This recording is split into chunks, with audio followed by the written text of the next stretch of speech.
and welcome to Capitol Review. I'm Mark Hall. The clock is ticking as we are days away from the 2024 election.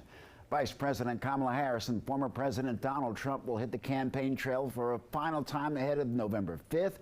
Both candidates making stops on the West Coast before heading back east with stops in North Carolina. Joining Capitol Review is Blake Burman. He's the moderator of The Hill and Chief Washington Correspondent. Blake, welcome to Capitol Review. Hey, thanks for having me. Appreciate it. Appreciate having you. Vice President Kamala Harris and former President Trump, they're making their final push ahead of Election Day. Blake, how close is this race in your opinion? Look, the polls tell us it's tight, right? And there really hasn't been any variance on that.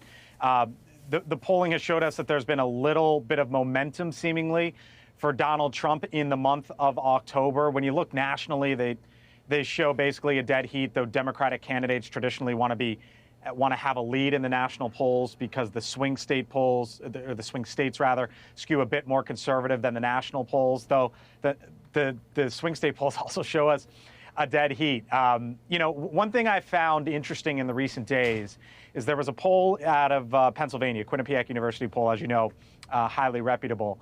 And it showed in Pennsylvania, as of this week, earlier this week, that there was just 1% undecided. And you have to wonder, and I asked this question to Michael Whatley, the chairman of the RNC, when I had him on the Hill the other day, asked the same question to Democratic and Republican lawmakers from Pennsylvania. Do you actually believe that there are persuadable voters at this point in time? Or is it simply just about, in a race that's, call it 48-48, 48-47, whatever it is, somewhere in there, is it actually just about the get out the vote efforts? For Kamala Harris, can she turn it out better than Donald Trump? For Donald Trump and his team, can they turn it out better than Kamala Harris? That is probably a big part of the game at this point in time.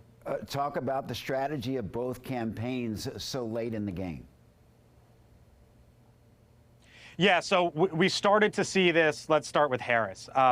We started to see a shift from her last week, right, in which she started to make the argument that Donald Trump is dangerous, too unfit to be the next president of the United States. And that's been the theme that she has been hammering Donald Trump on.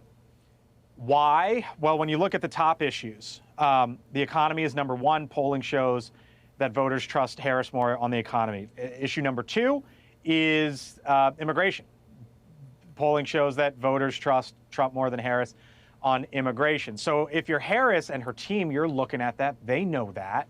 And so then you go after that. Obviously, abortion is a major issue. She leads on that. And number four is democracy. So that's part of the theme that she's been hitting on down the home stretch. On the other side, Donald Trump, you just heard me mention 1 and 2, the economy / inflation and immigration. And so he's making the case down the home stretch, in his words, that Kamala Harris broke it and he will fix it. And so that's how these two are trying to attack, call it, say, the last 2 weeks to 10 days of this campaign. Blake, very few people are talking about control of the House and Senate at stake. How do you see this playing out? Yeah,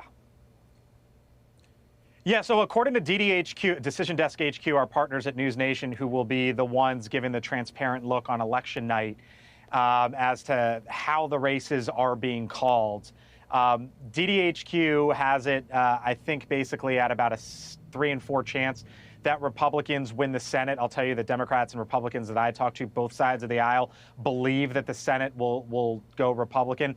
On the House, though, it's basically a 50-50 flip. It's kind of the same territory that Trump and Harris are in. So there is a real shot, not saying it's going to happen, but there is a real shot that the Senate goes red and the House goes blue. And if that's the case, whoever's the next president of the United States obviously is the most important and powerful figure in the world, but they'd be dealing with a divided Congress, and if that's the case, what the dynamic that would be coming right out the gate for either Trump or Harris, if it gets to that.